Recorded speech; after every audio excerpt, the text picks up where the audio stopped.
আসসালামু আলাইকুম। আজকের এই আলোচনা সভা ও র্যালি সমাবেশ অনুষ্ঠিত হতে যাচ্ছে এই জাতীয় রিক্সা ভ্যান চালক সংগঠনের উদ্যোগে। আজ 139তম আন্তর্জাতিক মে দিবস, মহান শ্রমিক দিবস। এই শ্রমিক দিবসে আমরা এই বাংলাদেশেরই একটা শ্রমিক, বাংলাদেশের সর্বোচ্চ বিদ্যাপীঠ এই ঢাকা বিশ্ববিদ্যালয়ের রাজু ভাস্কর চত্বরে আজ আমরা জমায়েত হয়েছি আমাদের কর্ম নিয়ে লড়াই করার জন্য। আমাদের কর্মে আঘাত লেগেছে, তাই আজ রাজপথে নেমেছি।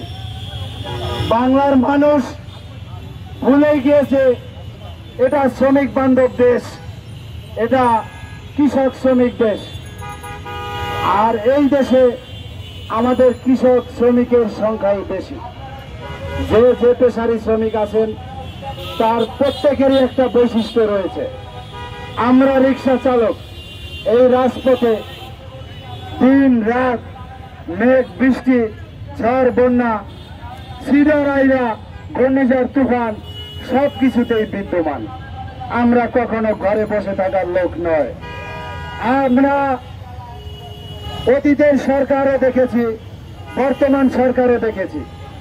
অতীতের সরকার থেকে বর্তমান সরকার পর্যন্ত আজ অবধি এই 3 চাকা পরিবারের কোনো সংস্কার করেনি। আমাদের কোনো নেতা নেই, কোনো সংগঠন নেই, গার্জিয়ান নেই, আমাদের সমাজসেবক নাই, আমাদের এমপিও নাই, আমাদের কমিশনারও নাই। আমাদের দুঃখ দুর্দশার কথাগুলো তুলে ধরার জন্য জাতীয় সংসদে একজন ভালো মানুষও নাই এই বাংলাদেশে। আসলে আমরা কোন জাতি আমরা তা জানি না। এই দেশবাসীর কাছে জানতে চাই, প্রতিটা দুর্যোগকালে আমরাই আপনাদের জন্য ঝাঁপিয়ে পড়ি।